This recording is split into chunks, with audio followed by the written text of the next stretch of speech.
All right. So today is another day. I'm joined with Kip and Kennedy.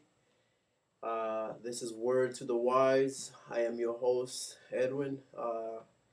So, if for those who are new to this show and to the podcast as well, we I'm trying to talk about different aspects of life, different aspects of the culture that we live in, and get different worldviews, different point of views of people and mindsets and where they come from. Because unless you are educated in these matters and you have an open mind to hear one another, we cannot grow as a country. We cannot grow as oneself.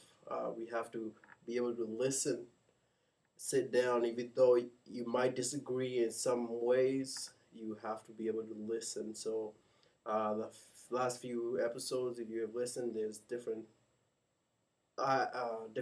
mindsets, different worldviews, and today I have brought Kennedy because one, we technically have the same worldview in a sense because we were raised together.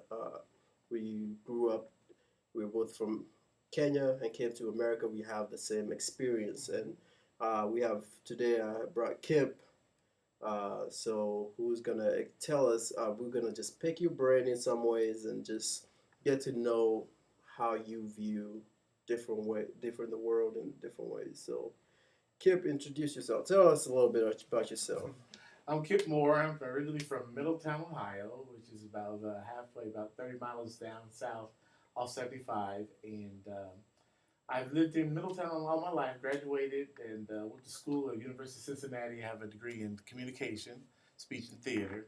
And so after I graduated from college at University of Cincinnati, I went to California, Mhm. which was a new world, a world awakening for me and everything. So I lived out there for 15 years. I worked for Universal Studios, Mhm. and my father got sick back here in Middletown, so they brought me back here. So right now I'm taking care of my mom. She's in the nursing home in Middletown. She has a little bit of dementia. And so it's been good. I work for the Salvation Army. I've been there for 10 years, and I do the programming and do the performing arts too. And I'm a part of the Dayton Playhouse. I'm on the board of the Dayton Playhouse, so I do a lot of theater here. I work for Miami University. Before all this happened, we had a show opening in March, so we had to cancel that. So we're hoping that we'll be able to do it back in September to get it back going again. But with all this event that's happening, everything is just out of whack now, and everybody's trying to find out where they can fit in and how they fit in, and it's all a whole new different world.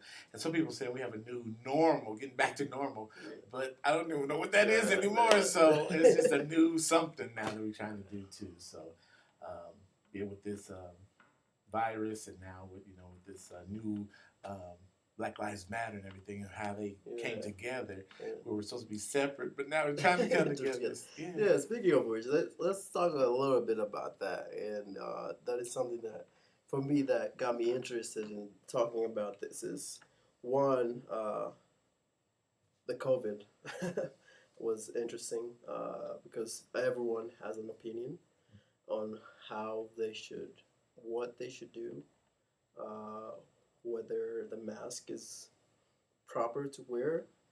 You should wear a mask. Right now, we're not 6 feet away, and I might catch some corona. So there's some people who are very sensitive to that matter, and for me, I've, uh, in my opinion, and you guys can share what you think about it, is that everyone we're in a place where we have to at least respect those who are sensitive to the matter, even though you disagree. Like I totally don't think the mask helps. I'm breathing my own carbon monoxide. I'm breathing. I'm getting sick, and but at that point, I just have to respect those who are around and just wear the mask. I, So I think it, how it affects different people. It's just like the racism and the virus. How it affects you is how you react to and everything. Mm. Because I'm affected by both ways, so I have to wear the mask because other people depend on me. Mm. So I can't take a chance or just decide I'm not going to do it or decide when I want to do it and that kind of stuff too. Because I affect other, my mom, everybody's affected by me. If I get sick, then that changes everything. So I have to be more conscious of it. And then I have some people come up to me and they'll say, I think it's all a hoax because I don't know anybody. Mm. I know someone who died of it, and I know it was in my mom's facility, and so we were all scared because we didn't know what to do. And the gentleman was in the facility that died, and we knew him. They didn't give his name, but being in the African American community, he was African American. We all knew right away because his mom was making arrangements, and Right. we saw her, and she's crying, so we knew who it was and everything. So it affected us different, and then we had to be careful now. So it's like you can't see your mom. You have to talk to her through a glass window, and we can't communicate that Right. way and everything. And I haven't hugged her since since February. Yeah, that's Yeah, so it's kind of hard. So when people say it's a hoax and it's a I can't, yeah, Right, I right. can't make you believe, but Right. I can tell you from my experience. That Yeah, it's and real. that's one interesting that you bring those two together, like racism. Like some people, racism and the coronavirus, unless you're affected by it, people don't think that they don't think they believe Exactly. they don't believe it exists. Uh-huh. It's like the coronavirus, it's there, but it hasn't happened to me. So I'm fine. Okay. So what? Right. So people are just going out there. So brings us to the Black Lives Movement. I have different opinions in this because I've been doing a lot of research, Mhm. and I I have been convinced in other ways, and the other side. I've seen both sides of the coin, in a sense that, but go on. I'm trying for what I so for Black Lives Matter. I'm trying to figure out what is the end goal. What is the true end goal, and what will make it so everyone is happy? Yeah. So what I try to do is we were talking about religion and everything. Mm-hmm. I try to take it back to that. There's a parable. Jesus was talking to the sinners and to these tax collectors and everything, and he was telling them a story about these 100 sheep, and there's one sheep had gotten away. So he had a choice either to go with the big sheep, but he went after that one sheep because that one sheep didn't fit in with the rest of them. And the focus was that one sheep. How can we take this sheep and make it part of the rest of the sheep? What is different about this sheep that we need to do to get him into with the rest of the sheep? And that's what we feel like as a black male. I feel that I'm not fitting in well with the other sheep and everything. And what can I do? What do I need to do to wake these other sheep up to look at me and say, he needs help. What can I do? And for me, being an African American male, and I tell people that I went to California, and I was walking down Lancashire Boulevard in North Hollywood, and the police just stopped me. It was two cars came right. They both got me. They put me on the ground and put my hands behind my back, and I knew not to say a word and everything. Never said a word. And they had me down and everything, handcuffed. Never asked me my name or anything like that. And no, when somebody yelled across the street, you have the wrong guy and everything. So they so handcuffed. They pulled me up and they wiped me off, and they took the cuffs off of me. And he's like, "You never said anything. You didn't even ask us why." I said, "Would it have made a difference? You already decided that I was the one." I said, "I knew I wasn't the one, but I didn't even have a voice to say anything, and I knew better." But there's some people who don't have that. I'm mild mannered, as you can tell. There's others, and I see the different African American males who as soon as they get handcuffed, as soon as they get questioned, they have this backlash right away and everything. And I understand. I have it in me too. Mhm. I just chose not to do that because I did. But it's just so hurtful. My mom and them growing up as a little boy, we were. She tells me the story. She's like, I went to a store to get a hot dog, it's a Liberty hot dog, and I went in the front door, and she asked, "What are you doing?" I said, "I'm going to get a hot dog." She said, "We can't go in the front door." She said, "You got to go through the back door." And I was like, "But they didn't say anything to me." I said, "They looked at me, funny." I said, "But they didn't say anything to me." She said, "Well, you have to be careful." And at night I looked over the river in Middletown, and there was a cross burning. I told my mom, I said, look at that cross. I said, we need to call somebody, the police. And she said, that might be the police. And, and that kind of thinking and stuff. And so it's just that I just had to work harder for me in this country. I have to work harder to be who I am and to make a difference and stuff like that. And sometimes it's just hard. And I know people don't understand or see, but right now I'm realizing that there's other African American males who I identify with because I hear their stories. And I think one thing you really hit on the head is that we need to talk. People need to tell their story, talk about it and everything. Because we at the Croc Center, we did have a couple of, well, there's 4 of us, and we actually told our stories and the similarities of that, how we're afraid to go home at night. Because Major Gill told me one day, she told me, she says, I never thought about my sons not being able to come home at night. She said, that's the last thing. She said, I know they're coming home and everything. But where if I get stopped by the police officer, or something might just go wrong, or somebody might falsely identify me, and my life would change just because somebody, and I hear the stories, we have this gentleman, Emmett Till, they had he's a young guy who was accused of harassing this white girl and everything, and they lynched him and beat him really bad and everything. And I look at that because that could be me, because he probably just made notice of her, and he whistled at her. He whistled at her, and they beat him up. They this like it was a big story, and it was a long time ago, but there was a newspaper. It was worldwide. It became really big news, and it was like it woke up a lot of people, and it showed them what humanity is. That it's a kid. He was a really young kid, and it showed the world that we're doing this to kids too. Yeah, and you said, I think you hit on it. He said it's awakening. This is what you're seeing right now. This is this awakening that people have never seen before, and the timing of it is just crazy. And so things are happening. You see statues coming down, and people are like, "What is it?" And you see the flag, the Confederate flag. They're taking it down and everything because it's history, but it's a bad. You know what I'm saying? Yeah. It's just like you have an eyesore or something. Something you look at every day. You say, I need to take that, or I need to do something with that because it's really eyesore. It brings back memories, or brings back, and that's what that kind of stuff. So now everybody's seeing this awakening now. So now they either want to be a part of it. Because before, African Americans been fighting by themselves and everything, but I don't know if you've seen now other colors are people. When I saw the Amish have signs up, that's when I was like, okay, people are starting to get it. And yeah, I totally agree with you in that matter, and I don't want to demean or say what you're saying is not, but to my understanding, what I'm trying to figure out on my end, and you can educate me. This is why I like education.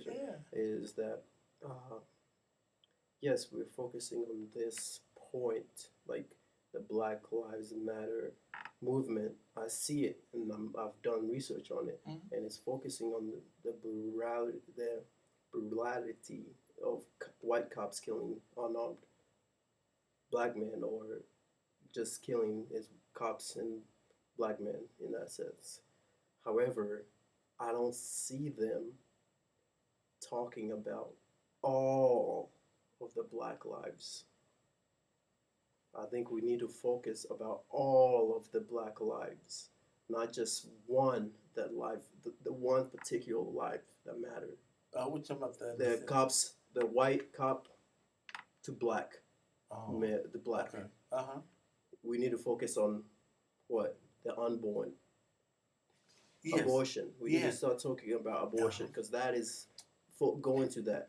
We need to talk about the jails system. That's focusing on that. We need to talk about the black on black crime, because that is huge as well. Right. We need to talk about the... You're right. Yeah. There's so much to talk about and everything. What's unique about this situation is the timing of it and the focus of it, because there's never been anything focused on that particular subject of Black Lives Matter. This is unheard of. We've had Black Panthers, we have all these other stuff like that, but this time, this round, is that focus is on that because of what the world saw that He saw that need Yeah. on him. But They saw what that. was the civil rights movement fighting for? The civil rights, we couldn't allow to vote. We couldn't go into, I couldn't sit in a restaurant. I So, couldn't come up in this area. Back in the day, so they I were was not allowed. fighting for the same concept. We're fighting for to be counted as just like everybody else. We want to be recognized just like everybody else. We don't want to be set aside. I want to be able to go places and stuff and sit down and everything. People But, look. Oh, go ahead. yeah, and I see what you're saying. Uh, in 2020, this is 2020. I want to make sure that we're mentioning that. I see that I don't want to. When I see all this happening, I feel bad in the sense that what Malcolm X and Martin Luther King did. Right. I don't think we're highlighting that to show that they helped a ton. Yes. They helped a Yes. huge. They You're like right. for me, if it wasn't for them, I as an African, as an African, I wouldn't be able to come to this country and be who I am at this point. And they did, and they are the fathers of this thing. They started this thing. Right. Now it has turned into, we've evolved into this, what you see now. What is it? Like, this is what I'm trying to focus. What is? It's this. What are we trying to? What are we trying to accomplish? I think What we're is trying to show the- light. It's like you're showing light to this thing that has never had light before. African American males have been dying by the police hands and stuff like that. I'm afraid. I shouldn't even be afraid of stuff, but I do have a fear because I was a part. I've been, like I said, until you've seen or been a part of it, it's a different thing. But now we realize that there's a lot of African Americans who feel the same way as he. I see myself as George. Right. I see myself. I literally could be him. Right. I understand that. So what I feel we trans us between the before the '60s and that it was blatant racism. It was blatant racism, and it was shown. It was out there. Nobody judged it. Nobody was downplaying it. But after the whole movement and the early stages of what is now the Black Lives Matter movement, it transitions to hidden racism, and there is absolutely racist people on the planet, or in the United States, since we're in the United States. There's absolutely racist people in the United States, and I feel it's more in their hearts, and it's not verbalized as much as it is. There's glares, there's glimpses of people there and there saying what their heart truly wants to say, and the racism comes out. Yeah, and going with that aspect, like for me, from my experience, you have shared your experience as a black person. I have my own experience. We came to America and we had nothing. We came from scratch. We had nothing, and we had to start from the beginning. We had choices to make each day. We had to make different choices to be where I am now. I had to, I'm not going to stay here and say somebody who has never been racist to me, Right. but I have a choice. That, like, you had the same choice to not fight back. You have that choice to not, like, when somebody cuts you off in the highway, you have the choice to either chase them down and put the middle finger on them, or you could just simply ignore them. Right. You have a choice. Like, I had a choice. Like, for example, let me finish. I was doing a job in a very white neighborhood, and somebody put the N-word on my car with because it was dirty and they put an N. So I could have got angry and burnt the whole place down, or I could have just simply wiped it off and just walk away. Who won in that fight? I think I won. You know why? Because one, I don't care if they show their anger and they're blaring, and I choose to turn the other cheek, in that sense, I've won that fight.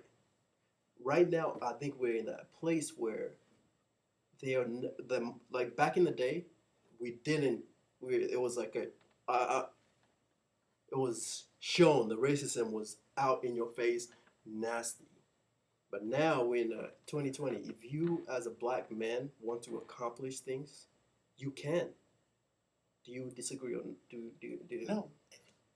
do you so Not at you can if you put the work in, put the hours, put the like you are a successful man, a successful black man. But that did not was that handed to you? No. No, it was not handed to you. You had to grind. You had to work your butt off. Same as me, as my family, we had to work our butt off. And that's what I'm trying to get our black people to do, to focus on. This is not for the white people now. Right. I'm not talking to the white people right now. I'm talking to our black people.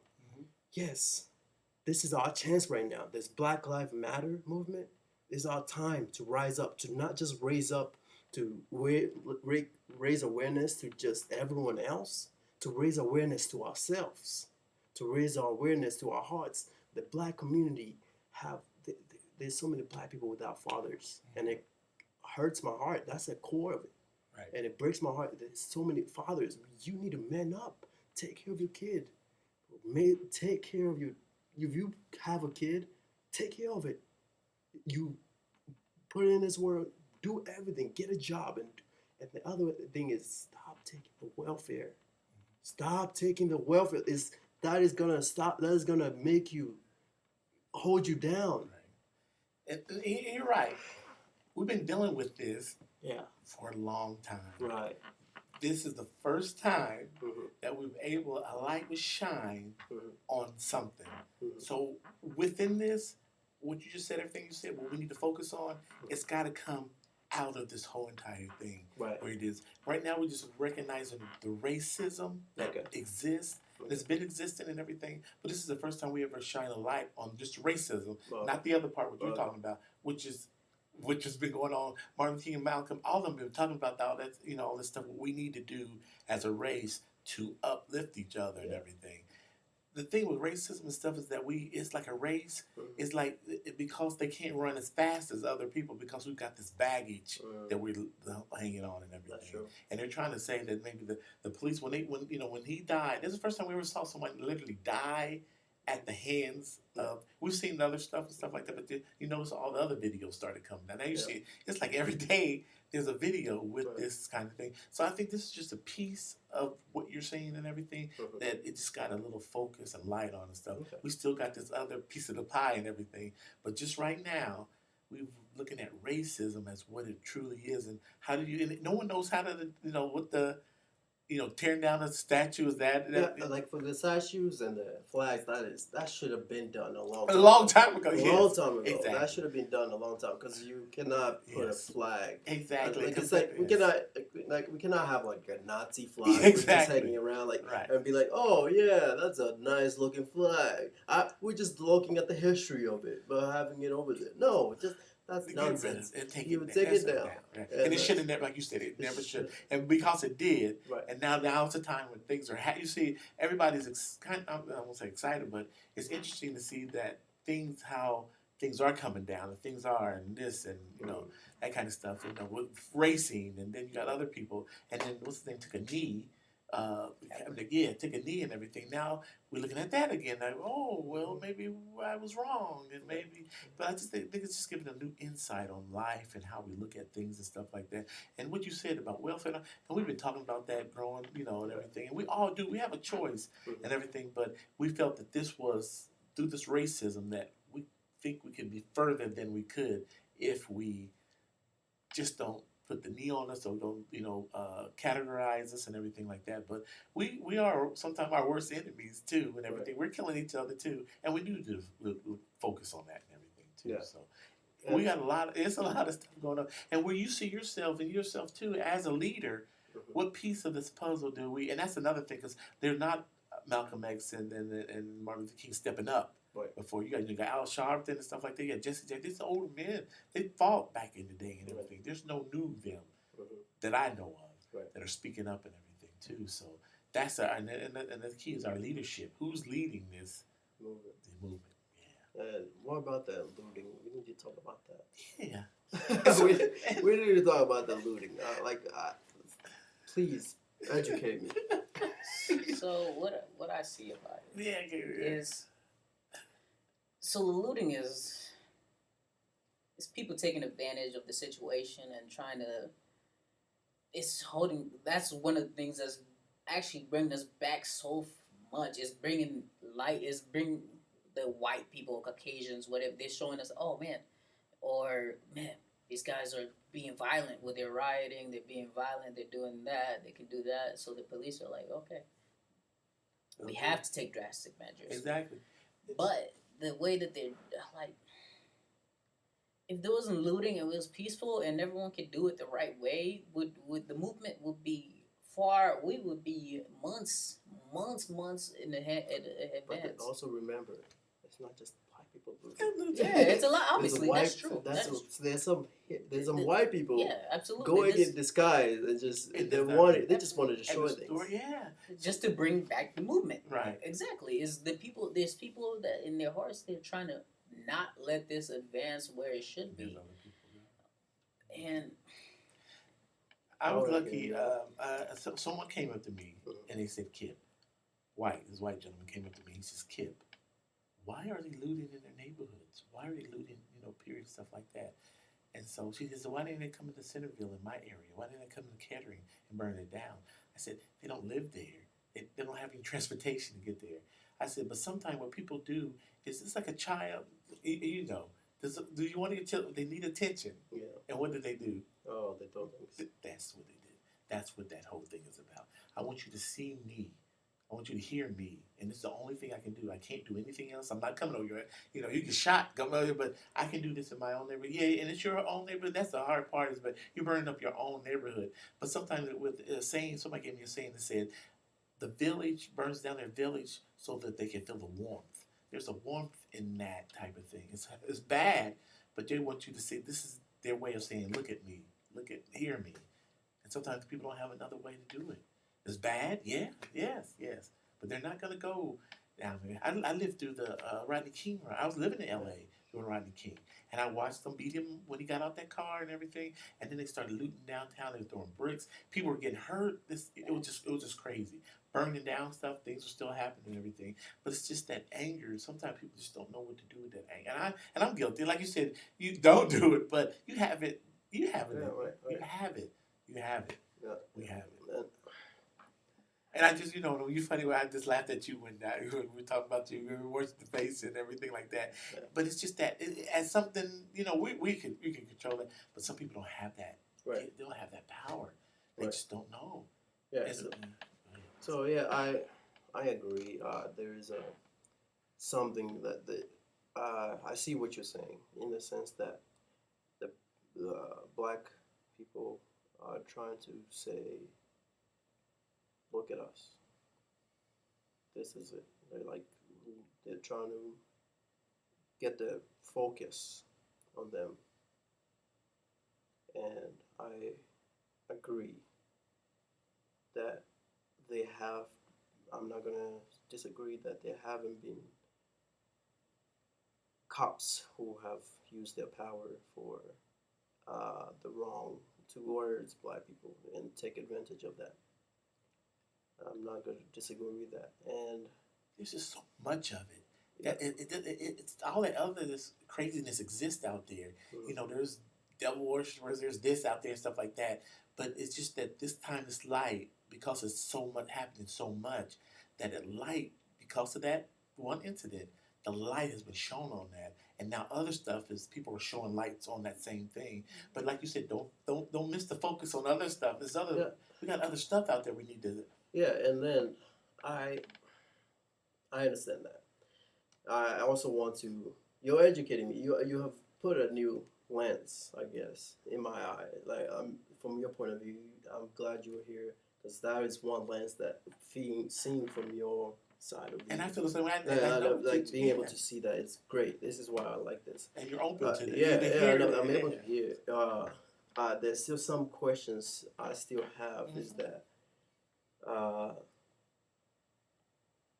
like changing syrups, changing pancakes things with a woman, and saying the black anthem,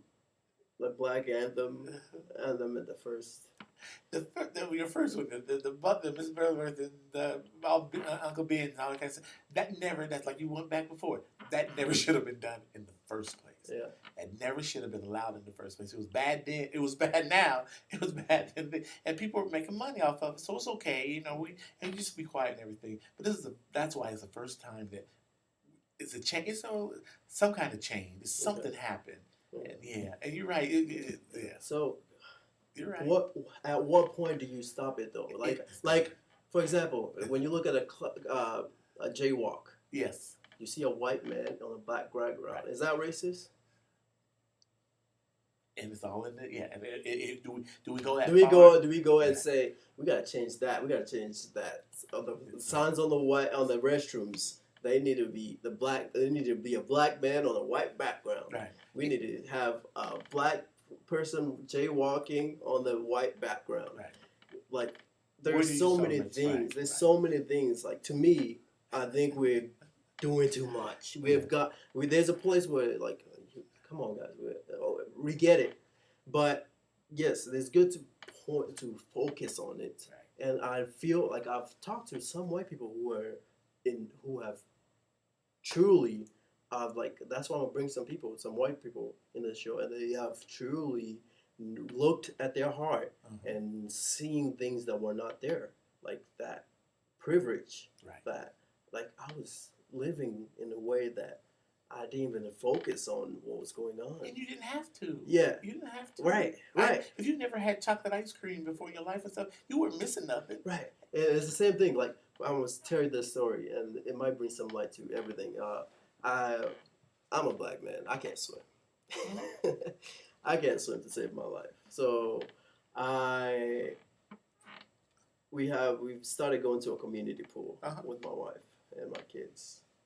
And when I'm going there, I bring my life vest, my goggles, and one of those snorkeling things. Right. I go in there fully loaded to swim, and I go in there. I'm just ready. Yeah. Because I'm going to the water. I'm scared because I've never learned to swim. Yeah. So I'm in the swimming pool, and first of all, I'm the only black person, truly black person. Yes, I have my kids, and then I'm in the swimming pool. I'm swimming, and this little white kid comes to me as you're like, "Why are you wearing this life vest?" He did not understand the fear that I had. Yes. He did not understand where I'm coming from. He did not understand I had to wear this to survive. Yes. I need this life vest. I need this goggles. You wrapped it up, buddy. I need this life. I need it to be able to survive. You don't have to wear it. Right. You're privileged. Your dad and mom took you to the swimming pool on a daily basis. He made you swim and taught you how to swim. Exactly. Yeah, and it was going, and you did your thing. I'm just learning now to swim. That's good. That's excellent. I'm just learning how to swim, and now it's gonna take a while. Right. It's gonna take a while for me, as a black person, to learn to swim, and I'm gonna learn how to swim. It's gonna take some time, and so for white people, thank you, encouraging me. Right. Learn why am I wearing this life vest? Right. And as you're learning, it should be on the other side too. Right. Yeah. And when you have those two in sync or in tandem or whatever stuff like that, that's when things will get better and stuff like that. But you got one group saying this, one group saying, but I need this to survive. Right. That's what people are saying. I need this. I need all this. Right. Yeah. And you're gonna take stuff away from me and stuff, then might have a little problem and stuff. Yeah. It's just like I need it. But at the end of the day, yes, I want to say, even though I'm wearing this life vest, that's not how you swim. That's right. Amen. You need to learn how to swim without the life vest. Exactly. But right now you're Right okay. now, right now, I'm good. I'm learning. I'm learning, I'm and learning. that's okay. It's okay. It's okay. There's nothing wrong with There's nothing wrong having with the that, privates. But at the end of the day, I have to do all the measures that it takes to get this life vest off of me to go out and swim like everyone else. Yeah. And I can't be pushed down. Again, if I take this life vest, I can't be pushed down by a white Yes. person Right. and But pushed in the pool in the without pool, nothing on. without on. Yeah. I can't do. Exactly. You can't do that You because can't. otherwise you drown. Right. And that's a good. That's a good example. That's perfect. That's exactly what this whole thing's about. Yeah, that's pretty much, and that's Yeah. what this brought to light to that aspect Yes, that it is. as the community pool is America. Yes, America. Yeah. And Yeah. you got individuals who You come got at you individuals. and ask you questions and stuff like Right. that and challenge you Yeah, and say, "Why you got all that stuff on? You don't need all that. I don't need it. Why Yeah. do you need it?" because you have it. You don't see my point of view. Exactly. You don't understand where Yes. where I've came from and what my Yes. parents and what they've dealt with. Yes. So don't judge me Yeah. for wearing this life vest. Well, just allow me to swim. Right. Allow me to swim in this country freely without being abused. Right. Without telling me what they're judging me because Judge I me. have this. Yes. I'm the color of my And skin. when I'm gonna take it off when I'm ready, but I need to take it off. I need to take off it and then swim. So I think that's a good. I got this analogy when I was just sitting down. I was like, that's a good. It summarizes what we're dealing with, It is. and it's And we all got these different things on. different baggage is Yes, we awareness. got this thing now. Yeah, well, some people don't have any, like Right. you said, because we're privileged and you Right. have this. But we have to have this stuff. Yeah. When you start judging me because of this or taking stuff away from me, Right. yeah, So yeah. that's beautiful. So yeah. I think we'll end it there. That was a good. That's a good Very ending point. Very good. I think we talked a lot about stuff. This is just the beginning of word to the wise. We're just gonna start to see different lenses of different people, where they're coming from, and what they're learning, and what they see the world as. And there's nothing wrong with having disagreements, Exactly. but be willing to hear each other. Right. Be willing to understand one another. And some people get it. Some people won't agree with what you say, and that's fine. But be willing to have an open mind to listen. That's all So I ask. that's all. So this is Word to Wise, and thank you, Ken and Kip, for joining me. And we're out.